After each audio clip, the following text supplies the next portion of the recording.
She exits the elevator and she's crying. And from there, no one has any idea where she went. Welcome to Waywut, your weekly verbal double take. This is a rabbit hole podcast where a couple of old guys do moderate to shallow dives into various topics, ranging from true crime, paranormal, sports, pop culture, or anything else that we find interesting. We drop episodes every Tuesday, and then on Fridays if we feel like it. You can follow us on Facebook, X, TikTok, and Instagram. We appreciate you joining us. And now that we got all this self-promotion stuff out of the way, here we go.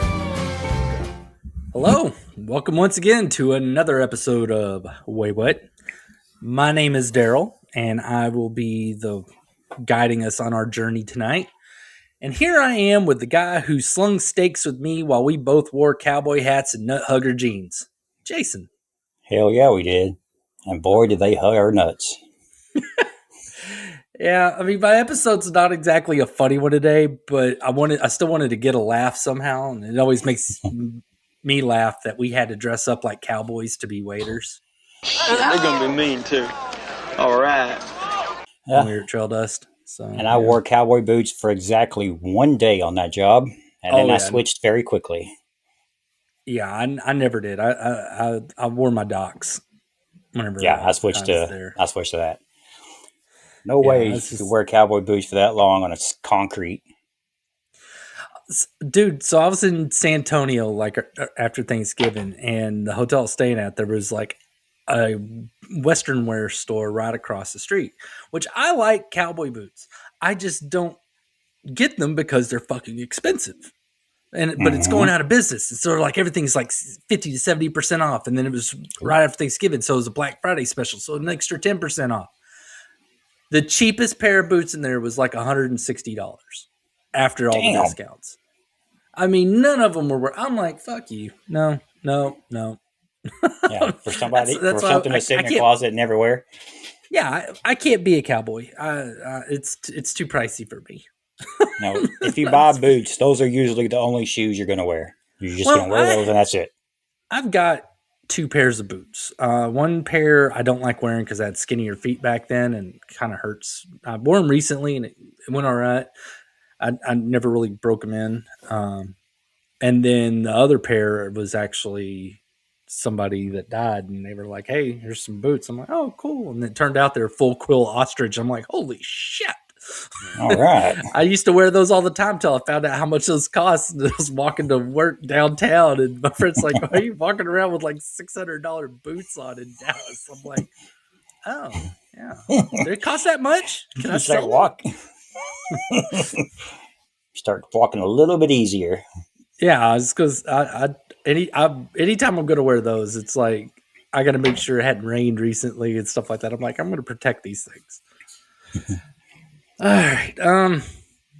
I'm going to start today's episode after that weirdness we just did with a vanishing rant. And it doesn't mean my rants are going to vanish unless, y'all don't want me to do them anymore. Anyway. We love them. No, we love you. We live in a world today where you can put a microchip in your dog and know where your kid's phone is at any time. Mm-hmm. But we still live in a world where people can vanish off the face of the earth. Yep. I wish I could play dumb and say I don't know how this can happen, but the answer is obvious, even though most people don't ever seem to want to admit it. We have not settled, tamed, mapped, and civilized as much of this world and country as we like to pretend that we have. If you go right now to up into a skyscraper in Dallas, like up to the top, and you look around, you'll see some roads and highways and buildings, but what you'll see more than anything else, trees. Yeah. Dallas is home to the Great Trinity Forest, which is the largest urban hardwood forest in the United States. The metropolitan area has 6,000 acres of forest. That's a lot. It is a lot. But it's not just Dallas. Seattle has the highest tree canopy percentage. And if you want to look at things as a nation, over 141 million acres of the United States is urban forest. That isn't counting like the natural parks, the national parks, or any of that other stuff. This is like urban forests. But I'm not here to rant about trees. I like trees. I want to make a point that even our large cities have forested areas that people do disappear in. Mm-hmm. And that's not even counting like horrible, evil behavior like kidnapping and murder.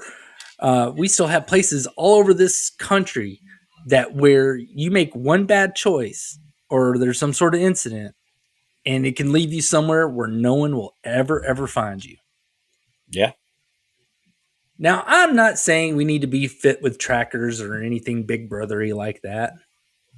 But at any point in time, there's about 90,000 people missing in the United States. And fortunately, the vast majority of them are found. However, on average, about 6,000 of them aren't solved within a year. And at least according to the World Population Review, there's currently 25,000 unsolved missing person cases right now. Wow. I have a question. Yeah. Do you think that all these missing people are actually missing because they are dead, or are they missing because they don't want to be found, like just runaway type people?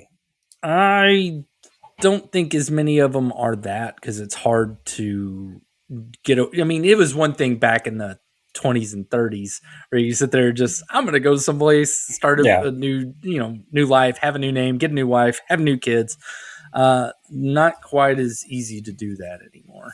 I mean, it still happens, but it's very rare. I think most of the time they are people that are taking themselves out of the picture on their own. And in other cases, they were taken, done away with, and then disposed of in a such a random way that they can't even search the right spot. Yeah, like the bottom of the ocean or a lake, maybe, or a river. So as I was saying, about 25,000 unsolved missing person cases right now. That's more people, like a lot more people, than in the small town where Jason and I grew up. Mm-hmm. So where 25,000 might not seem like a lot to other people, that seems like a bunch to me, because that's like 8 of our towns. 25 of them considered whenever I first moved there. When I first moved there, there's only 1,000 people there. Yeah, 1,001. 1,001. Don't forget that guy. Man, my dad was always like, 1,000 nice people and one sore head.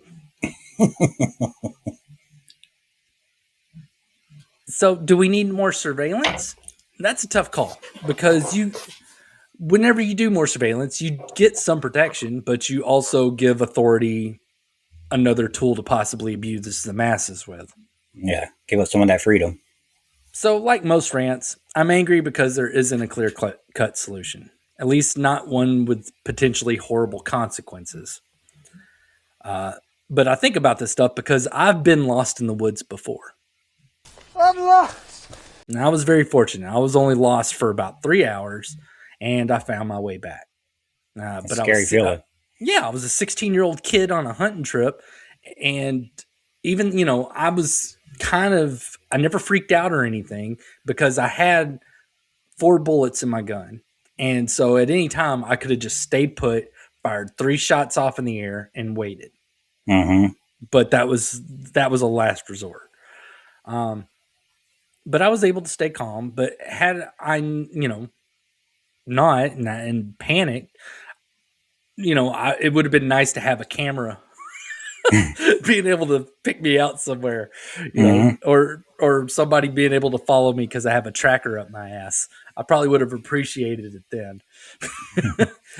Sitting here on my chair, I'm just kind of like, I don't know if I want to be tracked. Lost in the woods, you're like, man, I wish people could track me. Help me! So think about it, all you people that are smarter than me, and hit us up if you have any solutions, or just solve the problem so that I don't have to worry about it. And I can just sit here and do this show. Yeah, because even if you were to do a tracker and everybody, like a chip, like you would your pet, it's the same thing as a camera. It kind of takes away. More so than a camera. Well, yeah, it could go to places where a camera is usually not. Like anytime they talk about Elon Musk talking about that Neuralink thing, I'm like, oh, hell no. No, You nobody's don't want to putting know on my the, thoughts. Yeah. Well, as for us, who's not going to come up with solutions or think about this too deep, we're going to jump into this episode that is about a man who disappeared in the area where Jason and I grew up. On April 21st, 2024, around 6:30 a.m., Waid Robison lost control of his Pontiac GTO on his way to work. He was driving from Mesquite to Forney, Texas, on Highway 80 near the Clements exit when he spun out of control and hit what is described as a concrete pillar. I don't think it was like the bridge pillar. There's been construction going over. No, there's been construction going on over there forever. So I think it was one of those temporary ones that's kind of like the size of a barrel. Yeah. Now, I know that exit very well because that was the exit that I used to take to get home just a handful of years ago. And nowadays I'm on that road and in that area every couple weeks. Yeah. So this guy, Waid, he gets in his car wreck and calls one of his coworkers with Practical Lawn Care and asks them to meet him at the Quick Car on Broad Street, which is the next exit up. There is nothing on Clements except an abandoned gas station, and even that was on the opposite side of the highway of where he was. So it does make sense for him to say, okay, I'm going to walk a mile up the road to that exit and then go into town through that way. And I mean, because it's the only spot, it was the closest spot where there was going to be an open business that was still going the direction he needed to go. Yeah, at that time. Yeah. I was not able to find much of anything about Waid as a person. Pretty much that he was an Eagle Scout, played baseball when he was in school, and his family loves him a bunch, like a whole lot. That's about all I could really get out of him as a person. I'm not gonna try to like crack into his social media or anything because I'm not willing to do that for you people yet. All that being said, this is not one of those cases where the police did not take this seriously. Because as Waid walked up that road, that is the last thing that we know. He vanished just off the face of the earth. Just gone. And with it being so weird like that, they have done their very best to track his movements after that car accident. Which they had to do without the aid of his cell phone tracking data, because weird part number one, he left his phone at the scene of the accident.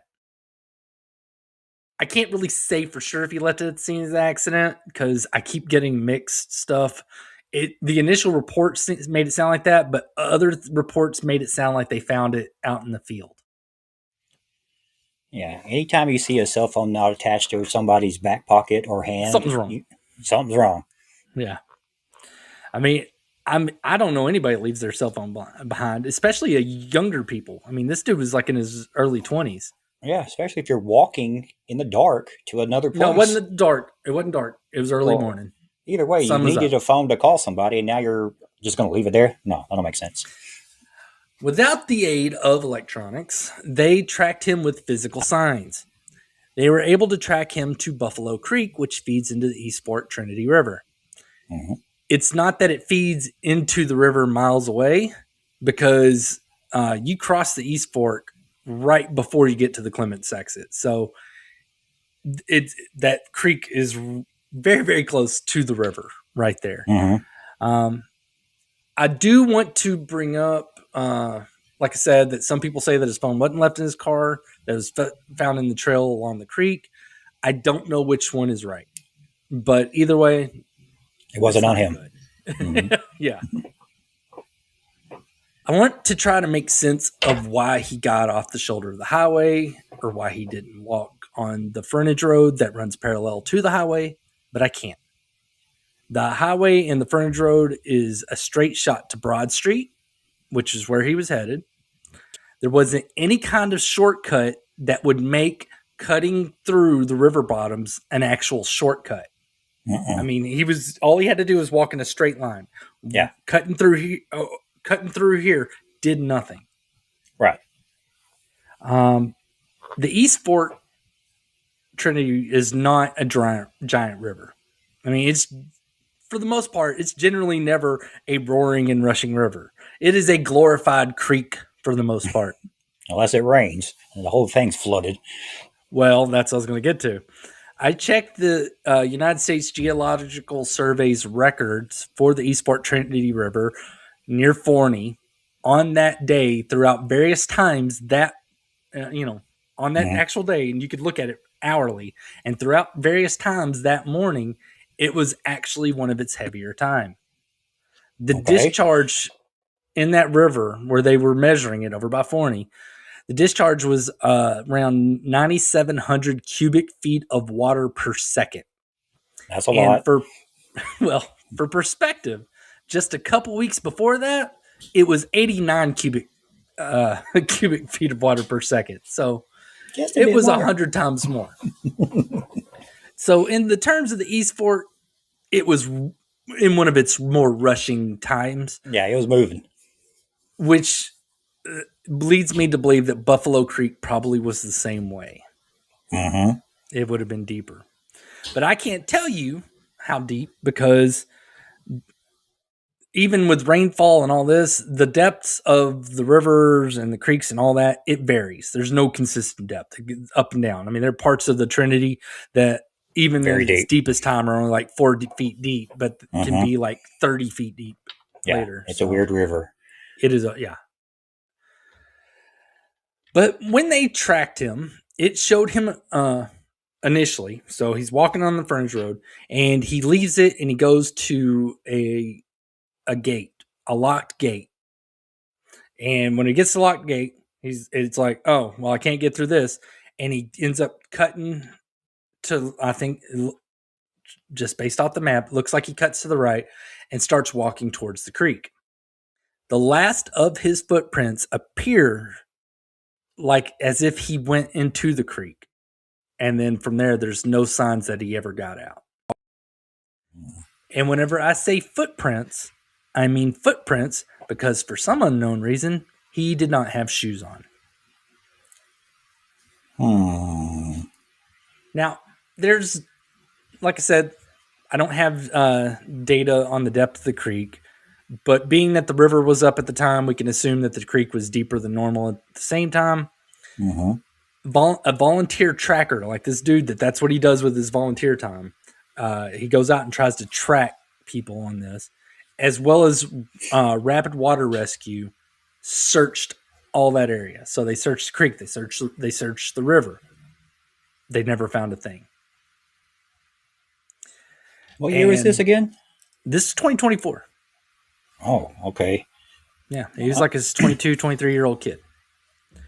And that leaves us now with nothing but theories, because there have been no other updates. And, he gets those updates now of like his mom still misses him, worries about him, hopes they'll find him. But yeah, there's been nothing new found. What about the footprints? Are they confirmed to be his for sure? Like I don't think for sure as you can dude, be. You know the river bottoms. Think about where that is in Fort. Nobody walks around out there. It'd be one thing if they found it by the actual river, because then some people go out and fish there.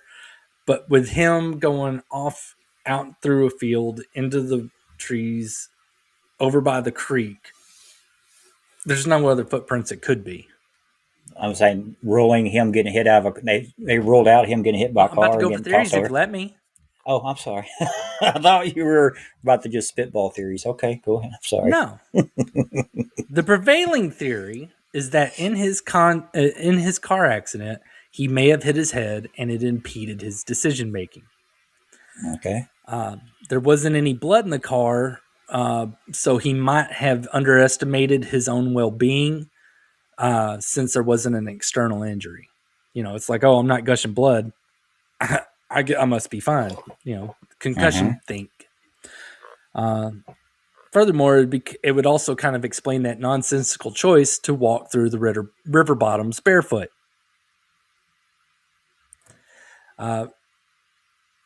Then, while he's all loopy from concussion or whatever, or head trauma, He attempts to cross the creek. He gets swept away, possibly drowned. Then the creek carries him to the river being up at the time, pumping water out more than normal, would be able to get him away faster. Yeah.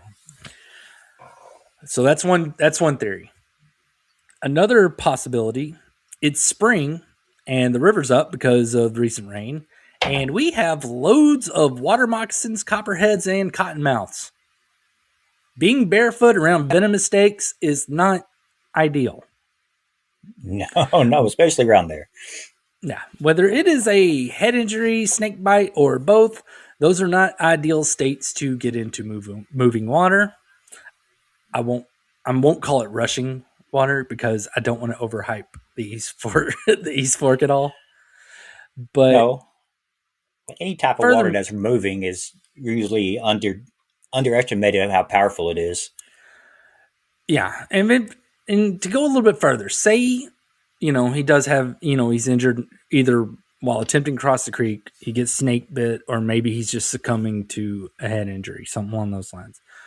Say he gets out of the river somewhere or the creek.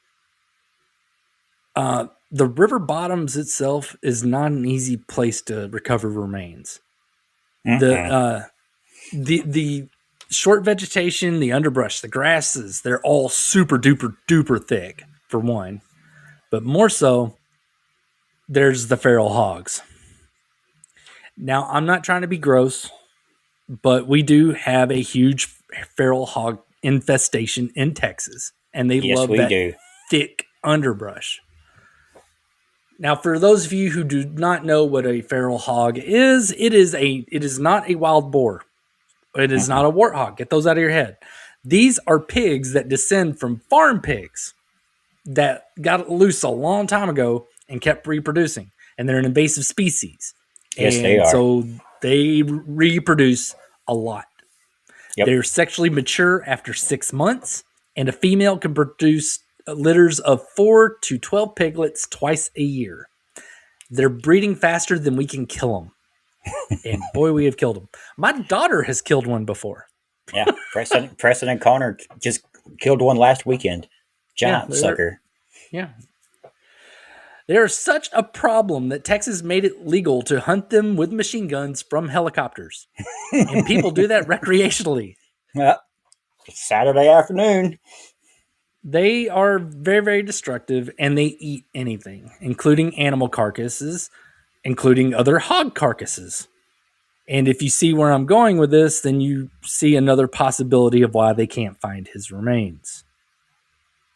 There's no one really vocalizing that theory a whole lot, but I mean, I think anybody around here would kind of think that it was a possibility. That makes good sense. That makes a lot of sense. Another thing that I'm not hearing is that he did the whole, I'm going to go off and seek a new life. And it's a very understandable for that. Nobody, gets into a car wreck in Forney, Texas and decides to begin a new life. There's nowhere to go. Where are you going to go? I want to start a new life. I'm going to begin by going to fucking Walmart. No. Oh, so you walked in the wrong direction. Yeah.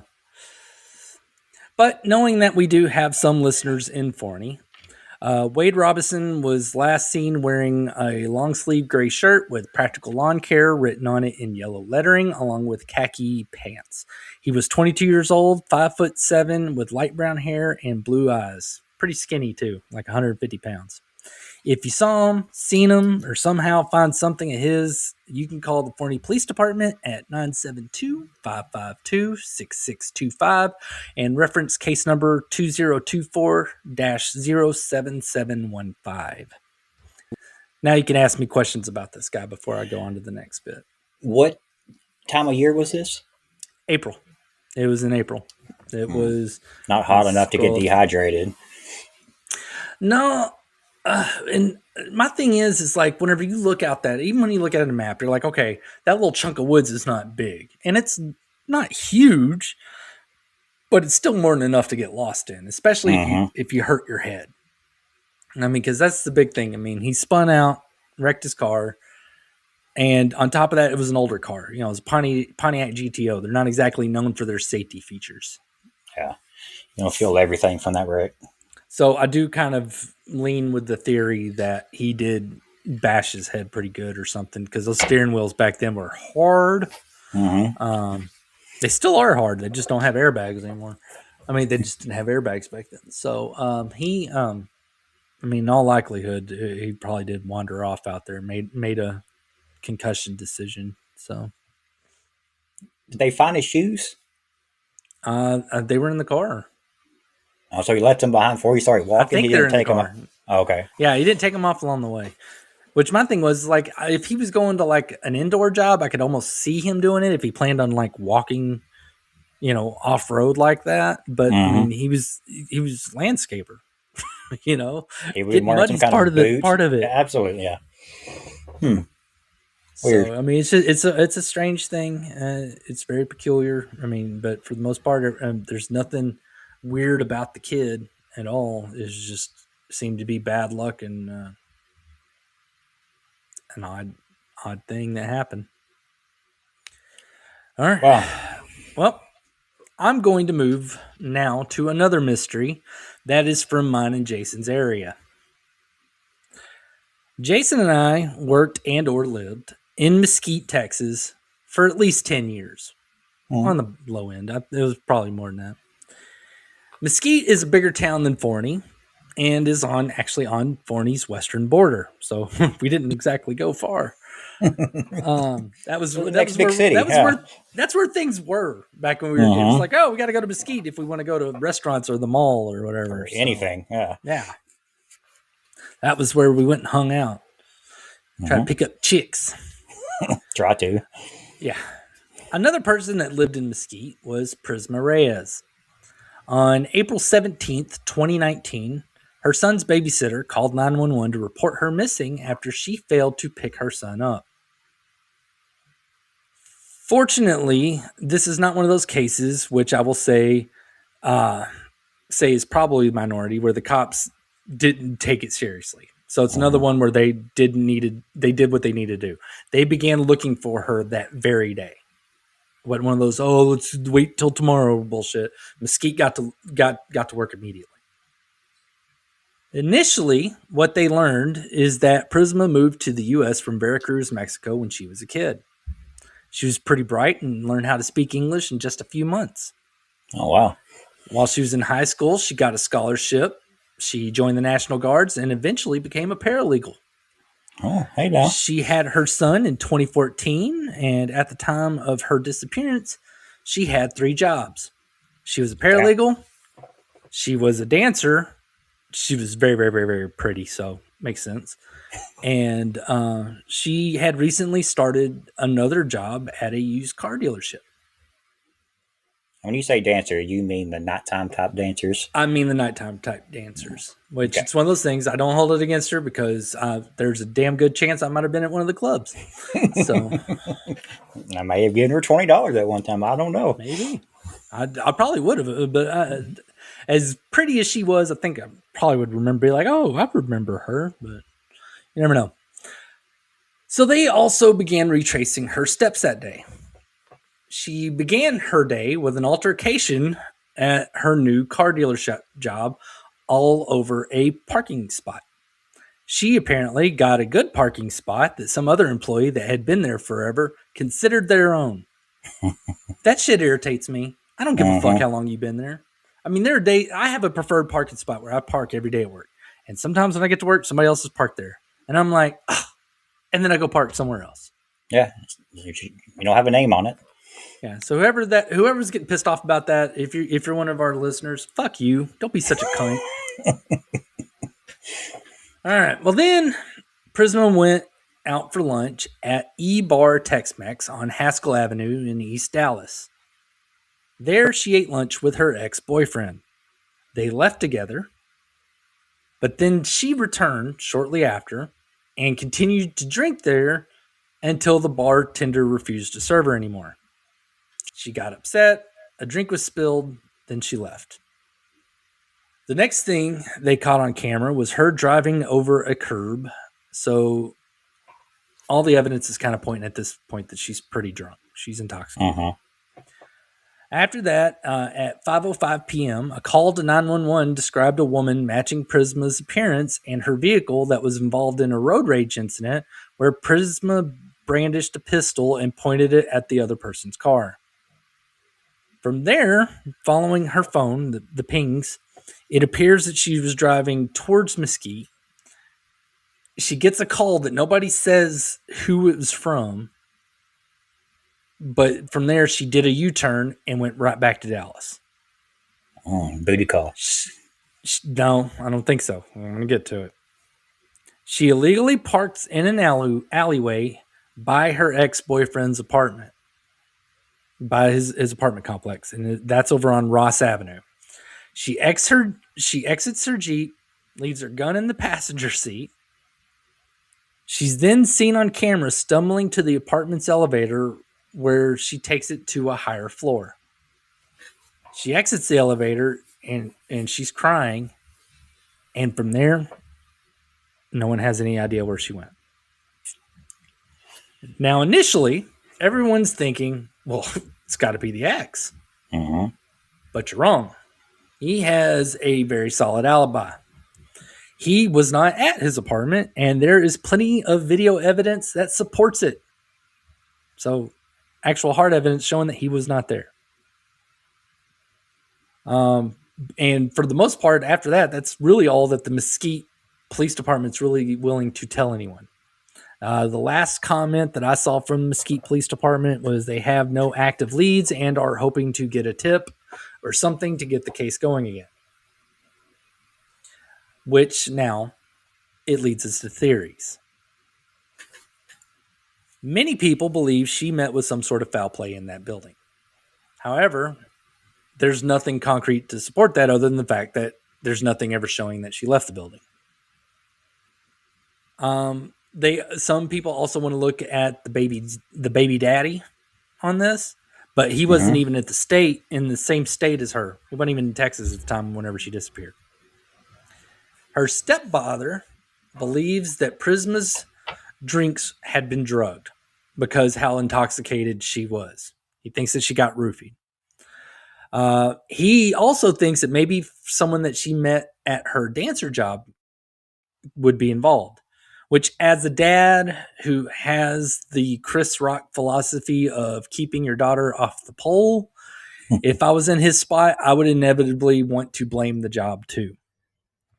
That, however, is an emotional assumption, and there's no evidence indicating that that is actually the case.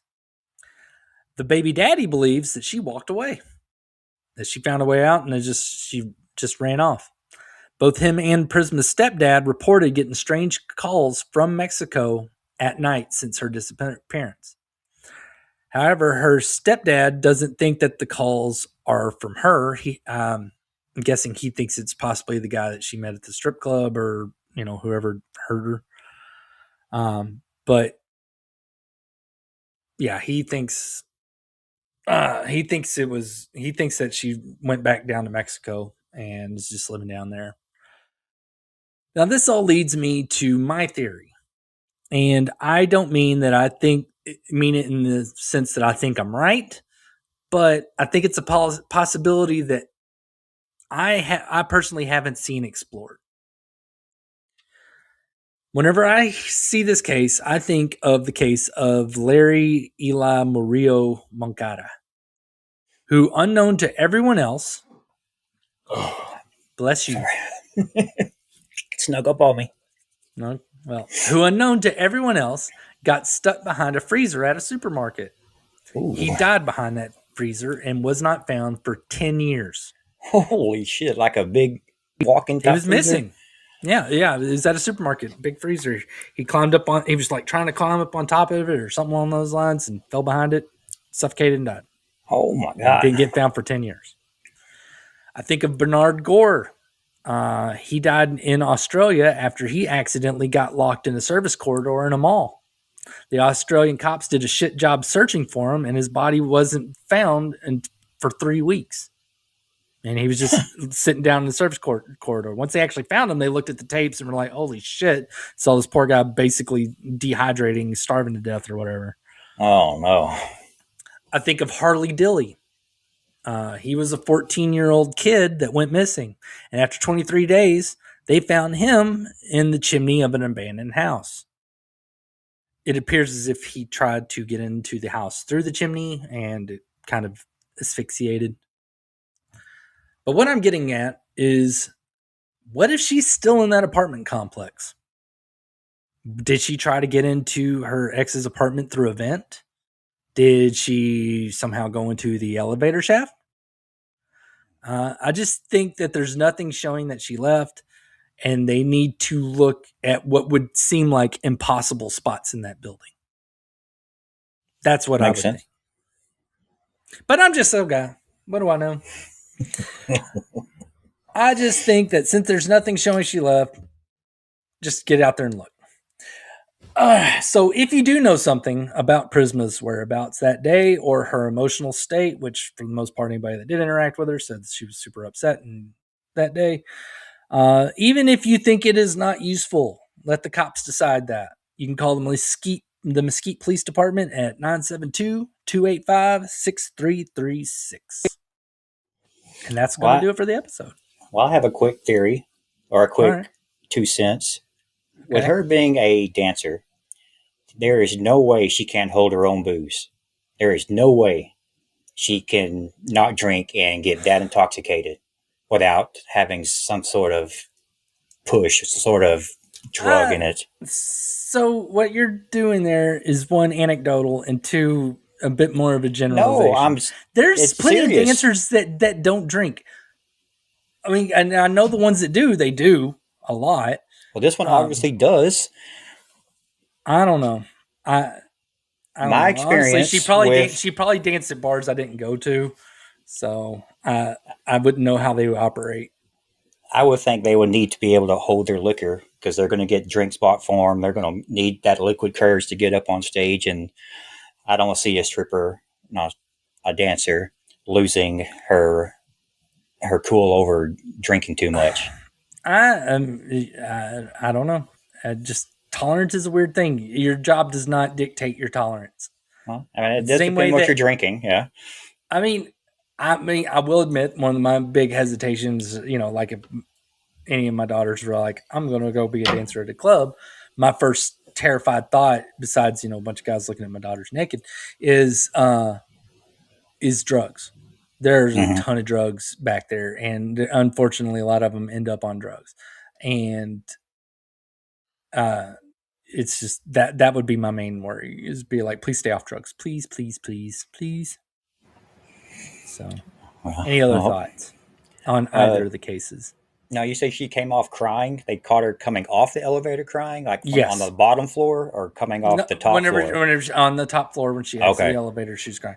And people that did see her on the elevator that day also said she was crying. Okay, so it wasn't after she went up there, looked around, and came back down. It was top floor. She went up, and as far as we know, she never came down. Okay. Wow. Hope they find her.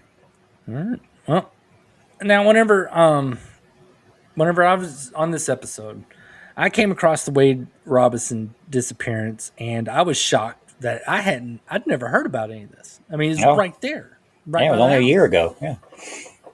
So I'm making the assumption that since I didn't know, even though I intentionally don't watch the news, that there are other people out there that don't know about this, and hopefully this will get them out there. As for Prisma, I used to hear about this one pretty often.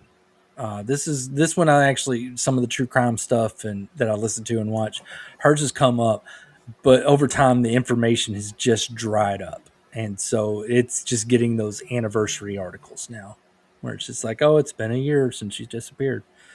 But whenever it comes to these hit a little bit different because they're local.